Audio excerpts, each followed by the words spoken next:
2019-24 మధ్య మనందరం చూసాం ఏ రకంగా పైసా పెట్టుబడి రాష్ట్రానికి తీసుకురాకపోగా ఉన్నటువంటి కంపెనీలని ఏ రకంగా వెనక్కి తరిమేశాడో, తన జే ట్యాక్స్ దెబ్బకి ఎన్ని కంపెనీలు రాష్ట్రం విడిచి తిరిగి వెళ్లిపోయాయో అవన్నీ కూడా మనం చూసాం. ప్రజలందరూ కూడా అవి గమనించే జగన్మోహన్ రెడ్డిని చావు దెబ్బ కొట్టారు. అయినా సరే బుద్ధి మార్చుకోకుండా ఇంకా కూడా రాష్ట్ర అభివృద్ధిని అడ్డుకునేటటువంటి ప్రయత్నాలు చేస్తున్నాడు. చేతిలో అవినీతి సొమ్ముతో పెట్టినటువంటి ఫేక్ మీడియా చేతిలో ఉంది కదా అని చెప్పి ఇష్టానుసారం తప్పుడు రాతలు రాయడం, విశాఖపట్నాన్ని రాష్ట్ర రాజధానిని చేస్తా, అది చేస్తా, ఇది చేస్తా అని చెప్పి పూర్తిగా దోచుకుని కొన్ని వందల వేల ఎకరాలు చుట్టుపక్కల అతని బినామీలు కబ్జాలు చేసి పూర్తిగా విశాఖని, ఉత్తరాంధ్రని సర్వనాశనం చేస్తే ఈ రోజున చంద్రబాబు నాయుడు గారు అధికారంలోకి వచ్చిన దగ్గర నుంచి కూడా మళ్లీ ఉత్తరాంధ్ర ప్రాంతాన్ని నిలబెట్టే ప్రయత్నం చేస్తా ఉన్నారు. అనేక కంపెనీలు అక్కడికి తీసుకొస్తా ఉన్నారు. కొన్ని వేల కోట్ల రూపాయల పెట్టుబడులు విశాఖ నగరానికి, ఉత్తరాంధ్రకి తీసుకొస్తా ఉంటే కడుపు మంట.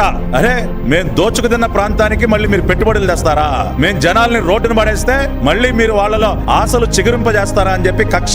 అందుకనే ఈ రోజున అక్కడికి మేము తీసుకొస్తున్నటువంటి పెట్టుబడుల పైన ఇదిగో ఈ తప్పుడు రాతలు, లేనటువంటి విషయాల్ని సృష్టించి అబద్ధపు రాతలు. మరీ ముఖ్యంగా ఉర్సా కంపెనీకి చెందినటువంటి ఇన్వెస్ట్మెంట్ ఏదైతే ఉందో, Ursa clusters private limited, Ursa cluster USA entity అయినటువంటి యుఎస్ఏ కంపెనీ అయినటువంటి Indian subsidiary Ursa clusters private limited వారు మన రాష్ట్రంలో దాదాపుగా 5,196 కోట్ల రూపాయల పెట్టుబడి, 2,500 మందికి ఉపాధి కల్పించడం కోసం అక్కడ ఒక డేటా సెంటర్ ని, ఐటీ ఆఫీస్ ని నెలకొల్పడానికి వారు ముందుకొచ్చి రాష్ట్ర ప్రభుత్వానికి ప్రతిపాదనలు ఇస్తే 2,500 మందికి ఉపాధి దొరుకుతుంది. దాదాపు 5,200 కోట్ల రూపాయల పెట్టుబడి మన రాష్ట్రానికి వస్తున్నటువంటి సందర్భంలో వారికి భూకేటాయింపులు చేస్తే డేటా సెంటర్ కి 56.36 ఎకరాలు, ఐటీ స్పేస్ కి 3.5 ఎకరాలు భూకేటాయింపులు చేస్తే దానిపైన విషం గక్కుతా ఉన్నారు. ఉర్సాకు ఊరికే ఊరు పేరు లేని ఉర్సాకు విశాఖలో అత్యంత కారు చౌకగా ఎకరం 99 పైసలకే. ఎవడు చెప్పాడా మీకు? ఇవాళ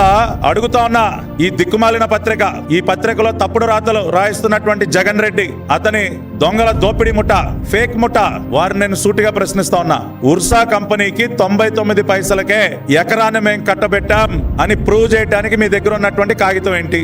దేని ఆధారంగా మీరు ఈ తప్పుడు రాతలు రాస్తా ఉన్నారు? ప్రజల్ని మభ్యపెడతా ఉన్నారు.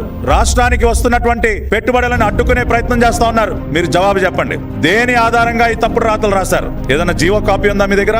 ఉర్సాకి 99 పైసలకే ఎకరం భూమి కేటాయిస్తున్నాం అని చెప్పడానికి మీ దగ్గర జీవో కాపీ ఉందా? ఉంటే బయట పెట్టండి. ఉంటే అది రాష్ట్ర ప్రజలందరికీ చూపించండి.